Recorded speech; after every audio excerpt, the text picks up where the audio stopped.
the Hustle and Giggle podcast. Welcome to episode 32 of the Hustle and Giggle podcast. Today there are three of us, but not the usual three, as Karma invests in her personal and professional growth at Cranfield University. Wow, that sounds very impressive. Very More to come when we hear from Karma next time. So today we welcome today's guest, Debbie Potter. Yay! Debbie is the founder, director and head trainer at Potter Paws Training, helping families develop the skills and confidence to thrive with their dogs. She's also host of the Dynamic Dog Owner podcast and author of Ouch, a guide to tackling puppy biting. As a mum of two home-educated teenage daughters and owner of 3 retrievers and now a kitten, Debbie brings real-life experience of balancing family life with raising and training dogs. Welcome, Debbie. Hello, thank you for having me. Thank you for coming. How are you today? I'm all right, thank you. Good. So I've shared a very tiny bit of the world of Debbie. Mm-hmm. So would you like to share anything you'd like to with our listeners about Debbie and the world of Debbie and what Debbie does? And oh gosh, about Debbie. When I have any free time, which kind of is few and far between, I obviously like to take my dogs for a walk, and I like to crochet. Hence, sporting. You crochet with a cardigan? I like that. That's amazing. Thank you. It's fantastic. Yeah, keeps me calm, happy, we need to take regulated. a photograph of that. Pop that Okay, up. you can. Yeah. I'll give you a might charge you to take a picture. And the new one wasn't ready in time, so this is an old one. Oh, you can come back and show us that. Okay, thanks. But yeah, that's basically what I do. Dogs, kids, crochet. Wow. And a kitten. And a kitten. So tell us about Potter's Paws then, where it came from, where the idea came from. Well, I always Where it say most started. people have this amazing story about how they got into what they do. I don't, because it was an accident. I never intended for it to happen, which I know sounds really silly, but basically my youngest daughter had started school, so she was 4, started school, and after a couple of months I was like, right, I probably need to get a job now because I'd had a couple of years off. And I was out for a walk and we said, what should we do? And I said, what am I going to do with my life? What am I going to, how am I going to get a job around kids and everything else? And my mum said, why don't you start up a dog walking business? I went, I could do that. I've always wanted to work with dogs. Logistics, I'm not sure, but we could work that out. So 18 days later, I'd set up a business, created a website, got my first customer. And within a year, we were crazy busy. And I kind of thought, I need to know more.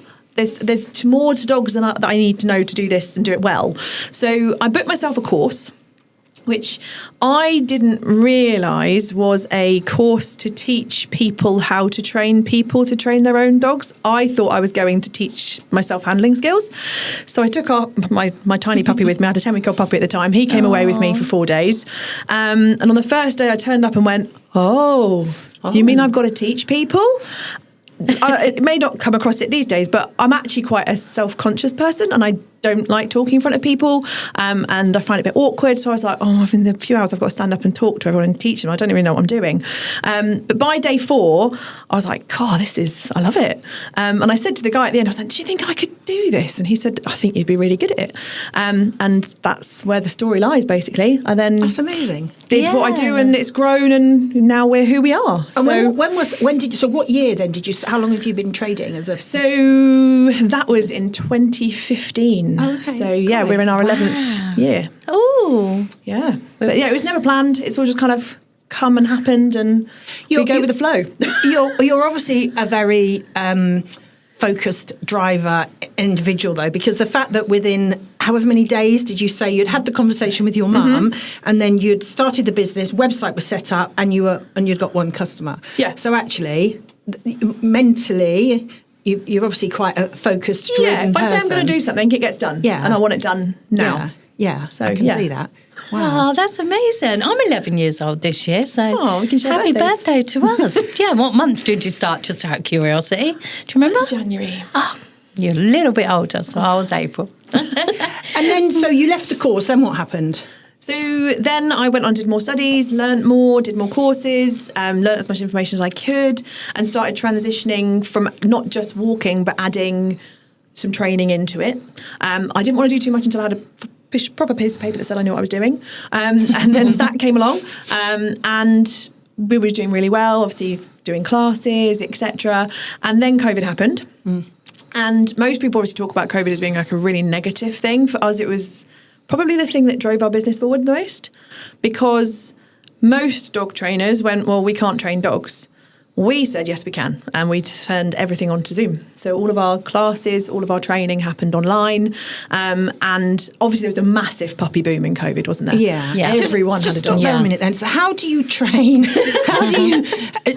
Because my brain's going, how does that work? Online dog training. Because I assume that when you carry out dog training, it's the owner and the dog. So how do you do that online then? So the way we did it in COVID was by live lesson. So like everything else was live on Zoom, we had all of the members from our classes sign into Zoom, set up their cameras. We would deliver the content. They would train and do the exercises in front of their camera, and we'd give them feedback. Wow. So I think the difference is, sorry, Debbie, is that you train the owners to train the dog. So a lot of people think you're a dog trainer, so you're going to go straight to the dog. So to make it clear, you train the owners. Yes. And that's quite a difference to some other dog trainers. It's not necessarily. It's quite a... I think it's getting people to understand the difference. Some people absolutely do a do-it-for-you service. They take your dog, they train them, bish, bash, bosh, done. Oh, okay. I didn't realise that. Yeah, it's quite popular. But obviously, as I always say, there are 168 hours in the week, and we might see you for one. So for the rest of the hours to be successful, you need to know what you're doing. So we do focus on teaching the humans, not just about how to teach their dog, but all the behind the scenes, dog emotions, how dog communication, lifestyle adaptations, which sometimes when you're in something and you're doing it, you don't see the emotions, you don't see it from an outside point of view because you're so emotionally invested. So we're kind of like that third party, a little bit detached. We look at it from an outside in and then can give people really good practical life tips effectively of how to adapt their life to make training and living with a dog a little bit easier. Yeah, sounds really good. And we met because obviously we met at another networking event. We did. So I knew exactly what you did. But and then obviously Nicole and Morgan got our little Bentley Boo, who is just amazing. And they used your services. They did. And he is just amazing.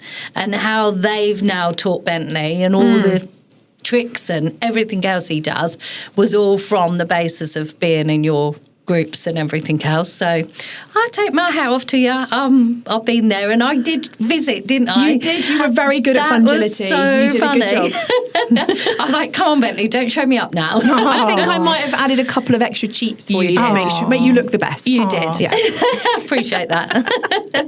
So then COVID happens, and obviously you get through COVID, and then by that point you were bigger as a business because people had dogs, and also wow, fantastic. Yeah.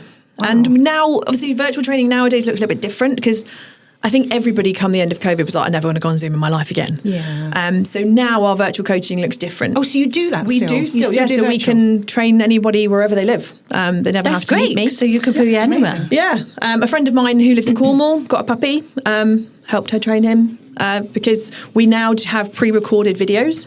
So a lot of standard exercises are pre-recorded, a lot of the information is pre-recorded. We have a big hub that people can log into and see all of the information. But then we do virtual coaching. Okay. So via WhatsApp, people message me every day of the week and they get reply from me every day, giving them advice about what they've done the day before, what they can suggest today, ask me their questions, send me videos, and I analyse them and contact them and speak to them every day. Wow. Yeah. Hence, if you look at my phone after too long, there's a lot of WhatsApp messages. Yeah, so we're having her for an hour, so I dread to think how many we're going to have now. We'll see. And I'm thinking, gosh, lots of questions here.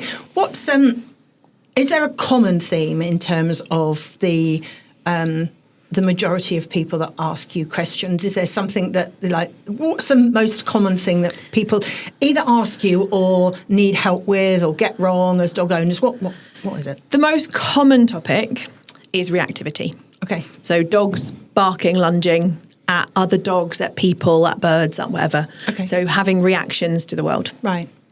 And it's normal. It's normal for dogs to do it. I think it's the biggest issue because it's socially unacceptable and it's the one that makes people feel really bad because they feel like they've done something wrong and it's embarrassing, and therefore people feel that they are a bit lost and a bit stuck, and that's when they come to us and say, I need some help, because it is embarrassing if you take your dog out and they bark at everyone. And it's normal, it's common, it's what dogs do, it's just misinterpreted.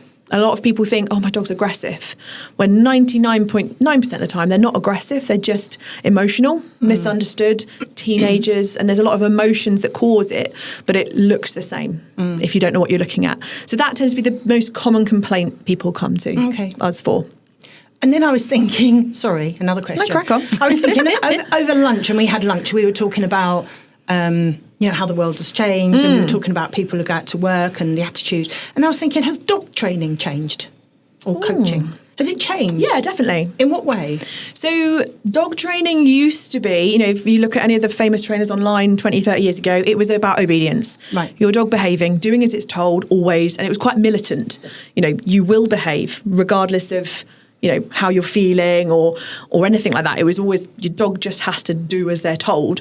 And now a lot of people would say it's a bit more wishy-washy, but I think it's gone in line with the world. Now training is more about understanding dogs' emotions, how they're feeling, why they're doing things. Okay. It's less about obedience, for me especially. It's less about obedience and more about a happy dog. Because if your dog's happy, content, you feel confident, the behaviour tends to just come. Because then they are like anyone, if you feel happy, if you feel safe, if you feel secure, if you feel content, everything you do is of better quality.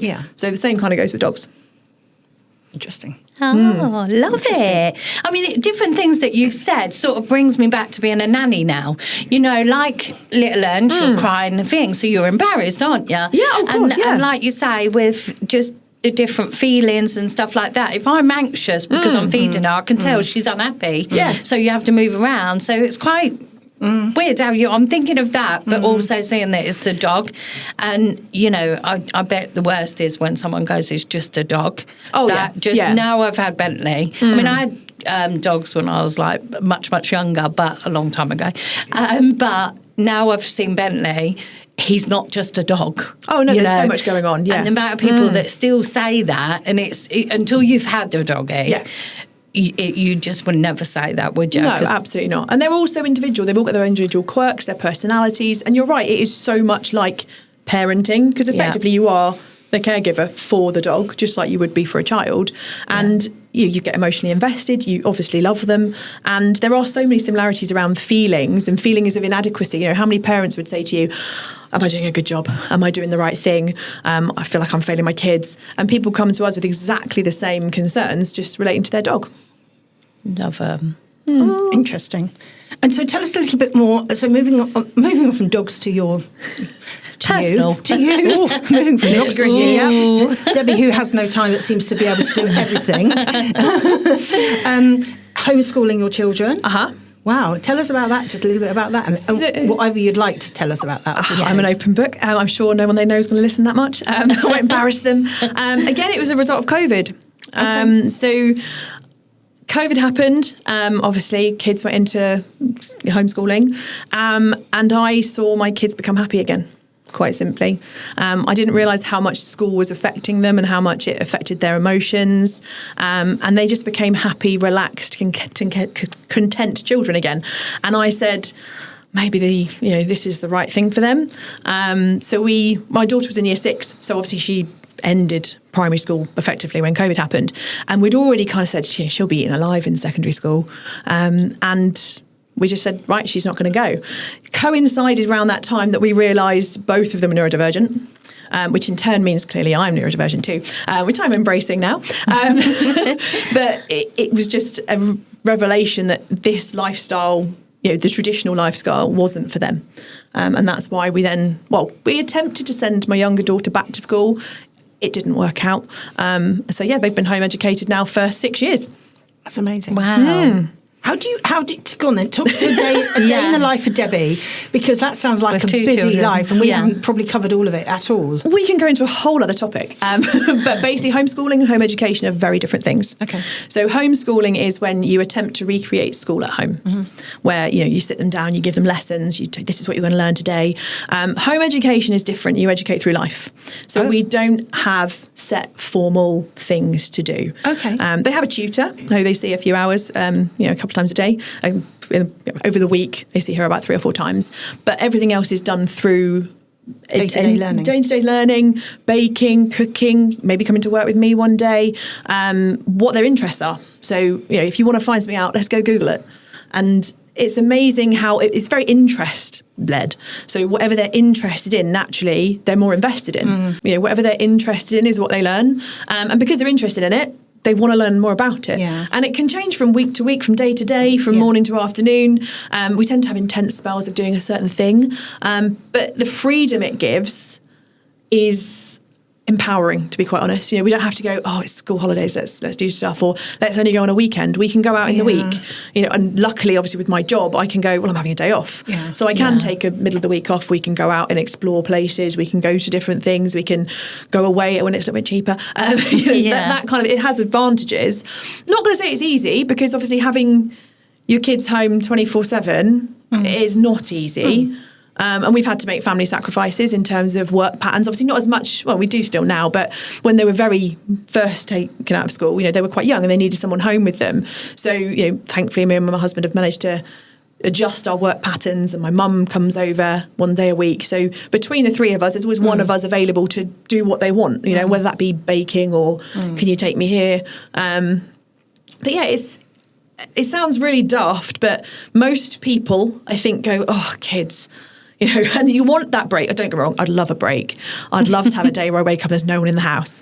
But we all do. Well, yeah, just to be on your own. I don't remember the last time I was on my own. Do you know what I mean? Come and live in my little world for a week. Love to. But I genuinely enjoy spending time with my kids.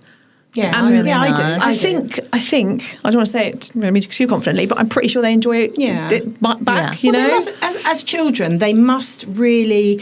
I mean, a couple of things, I guess, that just going around in my head at the moment. One, amazing credit to you and your family for doing what you do in terms of, it must be a juggle. It must be a huge juggle. Yeah. And you made that decision based on the welfare and the happiness of your children, which absolutely is the right thing to do. But not everybody would do that because they couldn't make it work. No, it's one of those things you've got to want to make it work. Yeah. It's not easy. You've got to want it. But also your children must really respect and love that you made that decision for them, and they're happier, whatever they're doing and whatever their future brings. And I'm sure you don't know at this stage, but actually the fact that you could see how unhappy they were and you didn't try and fight against that and send them back to school, I think I really admire you for doing that with everything else that's going on. I mean, it's not like you're sitting around and that's all you're doing, is it? It's exactly. I think some days they don't appreciate it. Obviously, they're teenagers, But on the face of it, when we have a deep conversation, they're like, thanks for doing all sorts for us. Brilliant. So they do appreciate it. But it's a juggle. It's it's sure. hard to manage everything. But then they always say give a job to a busy person, don't they? I totally agree. Busy people are busy people. Right, I've got that now. Exactly. And you get into your way of life and a rhythm, don't you? Yeah. And my rhythm currently is get up obviously they're teenagers, so they don't get up very early. Get up super early, get all your work and stuff done before they even realise you're not there. Yeah. And then we've got the afternoons and evenings to chill out together. So that's it so works. nice. Do they feel like they've missed out on anything or not? Because they were at school before. They were at school before. I think it's a conversation we've been having quite a lot recently, actually. I think they currently are missing the idea of doing stuff. So for example, they get into the age where, it'd be prom or it'd be things like that. I'll never have a school prom. I'm like, mate, we don't need a school prom. We can go and do something else. But it's the idea of doing those kind of rites of passage that they maybe are going, I wish I had. But then they stop and they go, actually, school was awful. Right. So then when they have a reality check, they're like, no, actually, we don't miss out on things. And I think as when they're older, as you say, when they're older, they reflect back, they'll realise all the opportunities they did have to do things differently. And we were saying just a couple of weeks back, weren't we, of how I want to go into schools and maybe have a little bit of influence of how finances work and stuff like that. And life, just anything to do with life, because that's what you kind of see from some kids at school. We were saying before, some people got the wrong attitude and stuff like that, and they have no idea about money. But I guess doing what you've done, the girls will learn all about finances. I'm sure you are telling them how it works. They do say, Mum, stop telling us all about this stuff sometimes, because when you home educate, everything's an opportunity to learn. You know, we don't just go, oh, yeah, I'm going to work. They're like, well, what are you doing today? Well, this is how I manage my time. This is the budget. This is how you work in a budget. And like, if they'll ask me when we moved house recently, how's the mortgage work? So I'm like, right, well, this is how it works. And, you know, everything Amazing. becomes a lesson. And you don't necessarily get the time to do that when your kids are at school, because, you know, it's, you know, bish, bash, bosh, get home, do your homework, do the next thing. In bed. And exactly. And things like practical things like finance are not on the curriculum. Yeah, that's what we were saying. You can talk about anything and everything. And, you know, as I said to you guys before today, I'm an open book. I'll answer any question. That goes to my kids too. The conversations and the topics we talk about, wow, you know, nothing's hidden. And if we don't know the answers, we find out. But there's nothing that they would come to me about and I would say, I'm not talking to you about that. No, everything. We talk about anything. That's really and it good. can be the practical stuff, you know, finances, voting, everything. And I like to think that because of their learning and how they've been sort of exposed to a very different way, that they are very open and have quite a mature outlook on things, because we have the conversations and they live it. So it's a different way of doing things. Yeah. It's not for everyone, but it works for us. Amazing. Brilliant. Love that. Right, we've got some questions for you now. Oh, gosh. So we've got two sets of questions. Not two as in we only ask you two. We've got questions for Debbie about the business, and then we've got some quick fire questions for Debbie. They're nice, I promise you. Do you want to start, Leslie? Yes. So, how would you describe your best achievement since running your business? Sorry. I Best forgot my glasses. achievement. How bad is that? I can't even read a bit of paper that's in front of me. So bad. Oh, best achievement. I mean, there are so many. It's hard to say. I mean, I could think about a particular dog case, or I could think about the business. I think the dog, obviously, you know, at the heart of what we do is dogs. So I think the biggest achievement for us is when a person comes to us and says, like, for example, my dog's reactive, because reactivity affects so much about life and it overwhelms life. So, for example, I mean, multiple people I could pick, but we often have people come to us and say, right, my dog's doing all of this. I can't take it for a walk. You know, we had a dog recently who had a bite history, and he would bite. We call it redirection. So it's not an intentional bite. It's, I'm so overwhelmed, I don't know what to do. I will nip my human. And he would do that. He would do that if someone was walking past. He would, if a dog came up to him, he would potentially bite them. Not through any aggression, but through absolute fear. And obviously that affected their life quite a lot. They didn't want to take him out. It was embarrassing. They couldn't have people round, you know. The joy, you're supposed to get a dog to go for a walk, aren't you? And enjoy it and go for a walk in the countryside. They couldn't do those things. They'd been to 2 or 3 other trainers before us, didn't get the results they were looking for. And they started working with us probably about 2 years ago. And we obviously helped them. We gave them a lot of theory, a lot of this is how you need to change your lifestyle to accommodate him. Muzzle trained so that he couldn't redirect. Gives you a nice little safety blanket of going. Doesn't mean we can push them into situations they're not comfortable with, but if he does get into a situation, then he's not going to cause any damage. And over a long period, one-to-ones, exposure, he then integrated into group classes. And he now comes to group classes every week in a group of other dogs and copes with it well, you know, because it's not a quick fix. But recently they've been on holiday and they've been able to go on a hiking holiday with him and enjoy the life they thought they would have. Wow. And that's the biggest achievement we have, to know that we were part of it. Yeah. You know, they do the hard work, we're just guiding the ship. Yeah. But to know we're part of that is quite impressive. Oh, that's really good. Well done. Brilliant. What's a life lesson dogs teach us that humans often forget? I asked you a question from the quick fire question. Oh, no, go back, reverse. I messed it up. Right. I've forgotten that. Ignore that one, but think about it. Okay. Right, okay. So what advice would you give to someone starting out in your industry? I would say constantly question yourself. There's quite a lot of ideas that you learn how to teach an exercise and that's it, you're a dog trainer. There is so much to learn, and I think anyone who thinks their learning is ever finished is, you know, misguided. You need to learn, because every dog you meet is going to teach you something new. And be open to change, be open to learn. I mean, if you need the clients that are going to help you with it, and you know, be up for your suggestions. I had a client this week, or a couple of months ago now, I saw her today, and I literally said, look, I don't know if this is going to work. This suggestion I'm making, it's up to you. You don't have to listen to me. Wow. Try it. I don't know what the result's going to be, but what's the harm in trying? And thankfully, she listened, she did, and she was like, yep, if you suggest it, I'll try. And it gave the result we wanted. Brilliant. But we don't know that. No. So every dog you see, every dog you meet, you're constantly going to learn something new. Yeah, so sure. keep embracing all the opportunities to learn and have someone there who's able to guide you. You know, mentoring, finding a company to shadow is really useful, because the only way you can learn so much in a textbook, but actually getting to the real life, being with dogs and watching someone else is where the learning really happens. And it goes back to the life lessons. It goes back to the everyday life. Life's changed so much from, we have it on here all the time. We say 25 years ago or 20 years ago is so much different to what it is totally. now. So, that's great. Okay, one more on that subject. Okay. If you could run another business, what would it be? Oh gosh. If I could run another business. I've actually recently thought, this has been a thought for a little while. I'd love to run a cat cafe.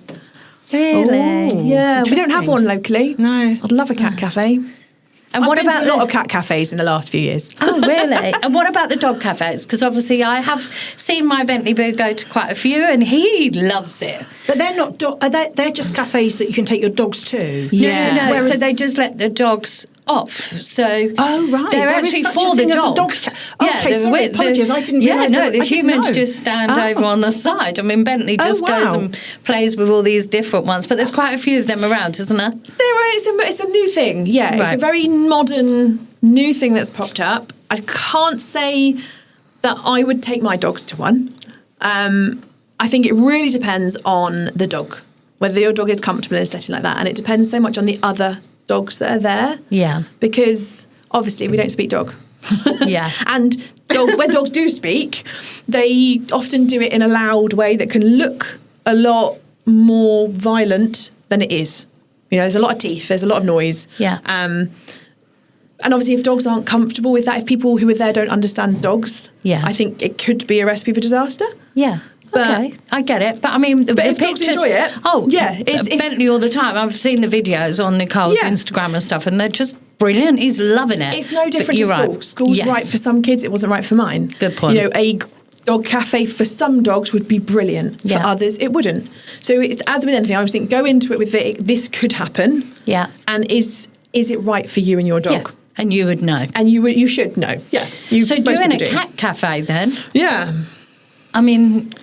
And actually, I haven't been in one, but I remember when we were in Edinburgh a couple of years ago and we walked past one, and obviously it's a cafe where they have lots of like cat things, and the cats just move around, and but they charge to go in, don't they? Yeah, they so do. We've been to a few different ones. The ones that have been the best is where they are resident cats. So the cats live in the cafe. Yes. Sometimes they're rescue cats and they take them in and you can buy or like rehome the cat that's in the cafe. But obviously it's quite a stressful environment. Cats generally tend to be a little bit more aloof, don't they? They're like peaceful and quiet. They don't want people. They're like a puppy who'd come running over to you going, hey, do you want to love me? Yeah. Cats are a little bit more reserved. So for them to be a resident cat, they tend to be more relaxed because it's just their home. Yeah. But yeah, most of them have stuff for cats to do. Stuff. Climbing things and and you can go and you have obviously tea, coffee, and the cats happen to be there. Yeah. So it's quite nice environment if you go to the right one. Yeah. Okay, I get it. So what watch did the Karma space. do not so long ago? Oh, she no, went with she the animals. did a yoga. She did dog yoga. So she went to London, I think it was, and the four of them went, so the Karma and her family, and each of them had a dog, and they were puppies, and they did yoga with the dogs. So there's so much. And actually, you would she have said that never they did seen goat this yoga as well, didn't they? You'd never seen these years ago. You wouldn't No, even think about it. It's a very modern thing. Exactly. Whether it's always ethical, it's questionable, but then I guess life moves around. it does. Going back to how things change. If you think about the life with the world that I live in from a business perspective, and AI, then your business world has to move on, your business world. Yeah. So we all move with the times. So that's an interesting concept. As long as the animal welfare is there, then most of these things are all right, aren't they? But Right, quick fire questions. Sorry, we've really done one. Go. Right. Dog training or parenting? Which one's easier? Dog's easier. Why did I know you were going to say that? So did I. Much easier. I knew she would say that. They don't wake you up at like 3 o'clock in the morning going, Mum, can we talk about this? No, go to bed. They just want to lay there and be they're stroked. just easy. What's a life lesson dogs teach us that humans often forget? I think just how to be happy. Like dogs are so happy. And I think we forget to be happy. Sometimes just live in the moment, nice. you know. I like that. That's really nice. Like dogs, like today, I picked up a ball. Wow, look at me! I'm the best, happiest dog in the world. And you're like, oh, to be that happy, right? Yeah, so I agree. true. Yeah. Oh, that's really nice. I like Brilliant. that. And what's one rule that you try and live by? One rule I try and live by. I mean, I don't know if I'm allowed to swear. You can swear. You can swear. Oh, but you obviously haven't listened to previous episodes. I was You going can to say, swear. Karma's not here, so we're missing out. You can swear. I mean, my view is fuck it. Yeah. Yeah, what's the worst that's going to happen? Do it. Think about it later. Brilliant. Love that. Good. Yeah. Brilliant. Thank you. Excellent. Thank you for joining us today. Pleasure. We haven't finished yet, but thank you gosh. for joining us for your part. There's been so much value in this conversation, and I'm sure the listeners will really enjoy listening to it. Where can they reach you? Have a look at what you do if they want to contact you, or if they want to see what your services are. Where's the best place for them to look? So obviously, as everyone has, we have a website, but I would say best place is head over to Instagram.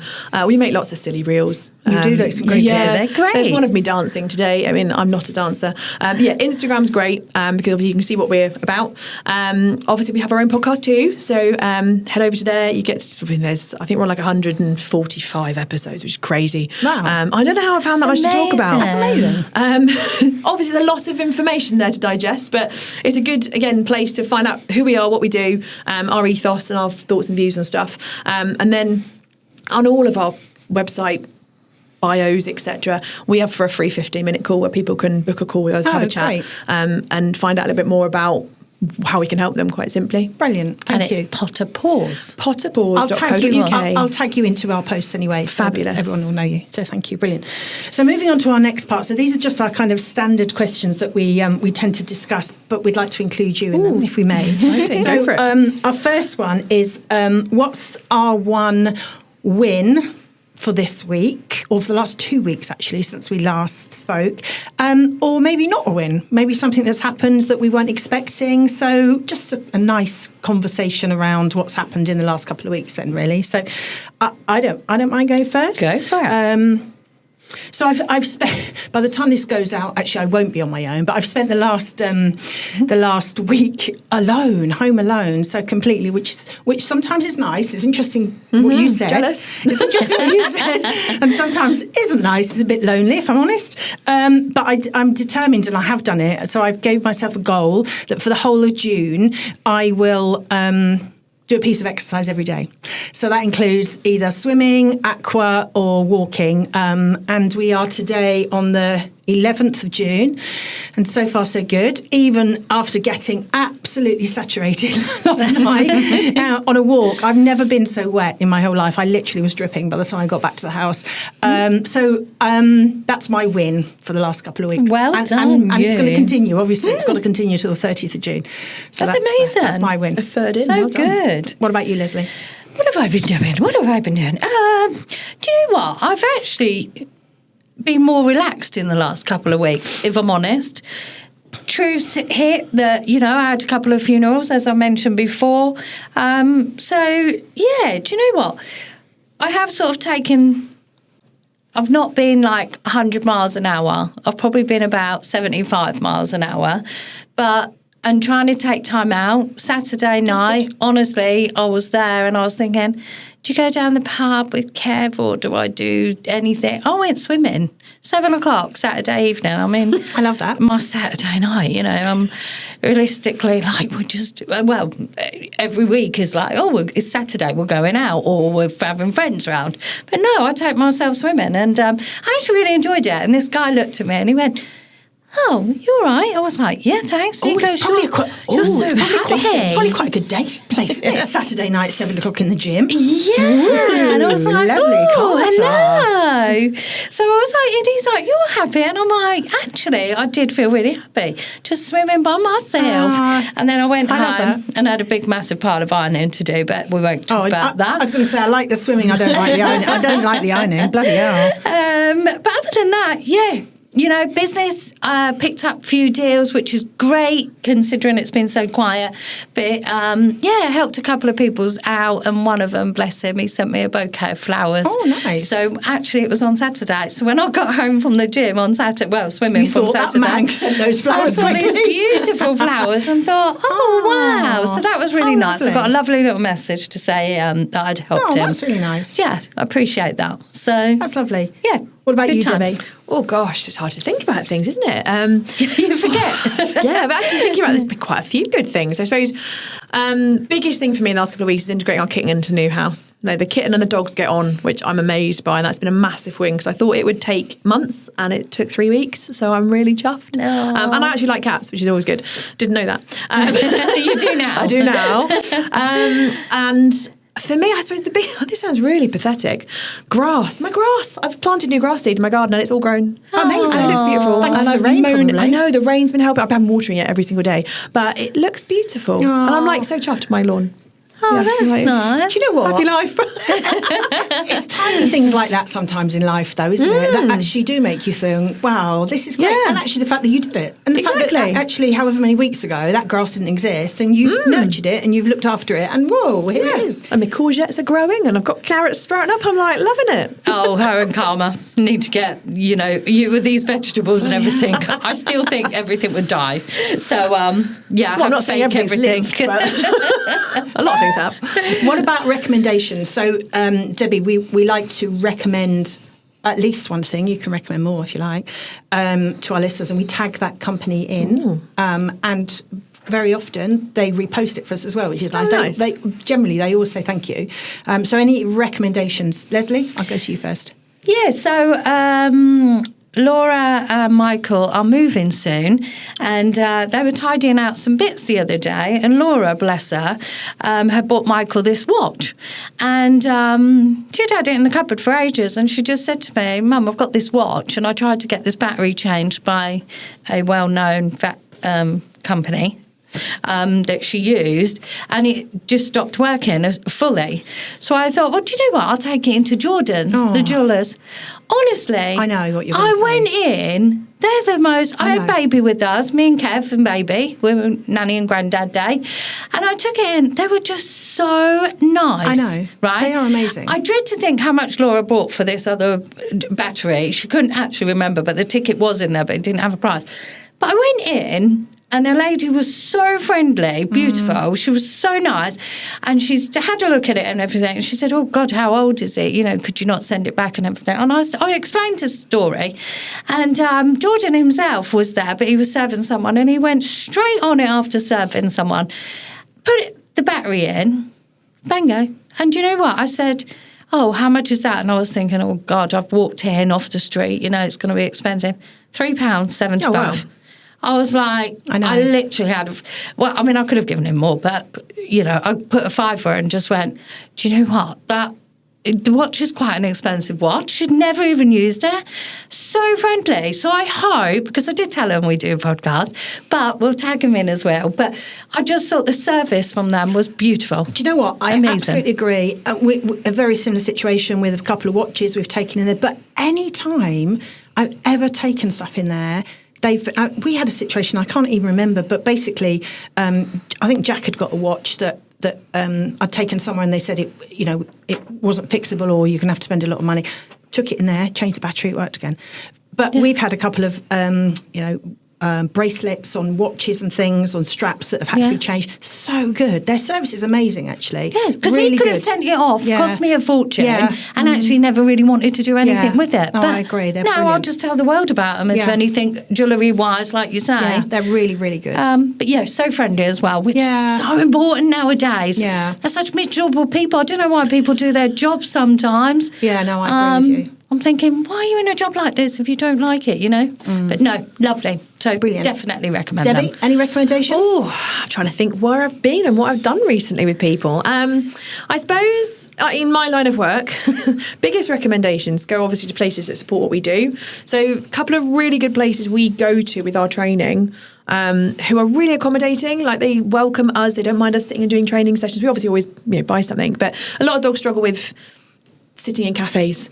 It's quite a weird situation. So we tend to hang out at a few local cafes that don't mind us doing a little bit of training outside their cafe. Obviously not loads of us, but like maybe one-to-ones. The Village Retreat in Western Turville. So accommodating. Oh, lovely. Obviously, they open really early as well, which suits me. Oh, do they? Yeah, they're open at 8 o'clock, which is very rare for a cafe. Yeah, trying to find somewhere that opens before 9:30 is quite tricky. That's good. So they're open at 8 o'clock, which means before it gets busy, we can go and practice settling outside, have a cup of tea or coffee or whatever, which is really, really nice.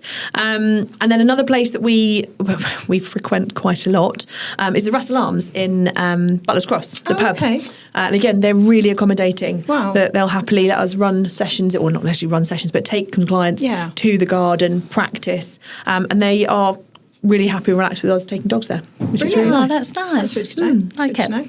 I struggled actually. I don't know why I struggled, but I struggled to come up with a recommendation. And then I thought actually last Sunday it was actually Richard's. Well, my sister and Richard share the same birthday, and their birthday was on Monday. But because he's away on Sunday, I went out for lunch with my sister and family, and we went to. They live in Bishopstone, my sister and her husband, and we went to the Harrow of Bishopstone. Oh, nice. Which is so nice, isn't it? Lovely. Really nice. So popular, isn't it? So popular. You have to book. Yeah, they booked. I mean, we went later. We didn't go till like 3 o'clock, so it wasn't like Down in the middle. But that roast chicken was amazing. So yeah, lovely. Really liked it. So one more thing that we definitely want to talk about today before we move on to say thanks to everybody is our ducks. Yay! Number 24. So the duck race is, and I've forgotten the date. The duck race is taking place on Oh, do you know what? the end of the month. Yes, it's soon. The end of the month. And we've Bucks all Radio Duck Race. and we've all, by coincidence, we've all sponsored a duck, including Debbie. So, give our ducks a shout out. So we've got Karma, who is 404 Duck Not Found, clearly IT related. We've got Heritage Quacker, which is me. We've got Leslie. Quacker Finance. Finance Quacker. Finance Quacker. I think- Why do I get it the wrong way I think around? it's Finance Look, Quacker. Quacker Finance, Quacker Finance. It's a quack. And Debbie. Jemima Potter Duck. Oh, wow. Yes. So go onto the website, Bucks Radio website, and vote for one of us to win. Me, 24. 21. I can't remember my number, but you can look up the name. We're cheating now. There's such a competition because we actually know, because we network, we actually know quite a lot of the ducks, don't we? I watched the live. I did it for the first time last year, and I watched the live race, and mine came first in the live race, and I was like, "Oh my god, it's come first!" And then it was never to be seen ever again. But anyway, Because you had to do another round. Yeah, brilliant. That's a Yes. wrap. So thanks Amazing. everyone. If you enjoyed this episode, don't forget to like and subscribe. It really does help our reach and helps us get in front of more people. And as always, thanks to Bucks Radio for their ongoing support. Thanks for listening. Thanks, Debbie, for coming along as our guest today. It's been great. Thanks for inviting me. It's been fun. Oh, it's been brilliant having you. Thank you. And we'll see you in the next episode. Bye, everybody. Bye. Bye. The Hustle and Giggle Podcast.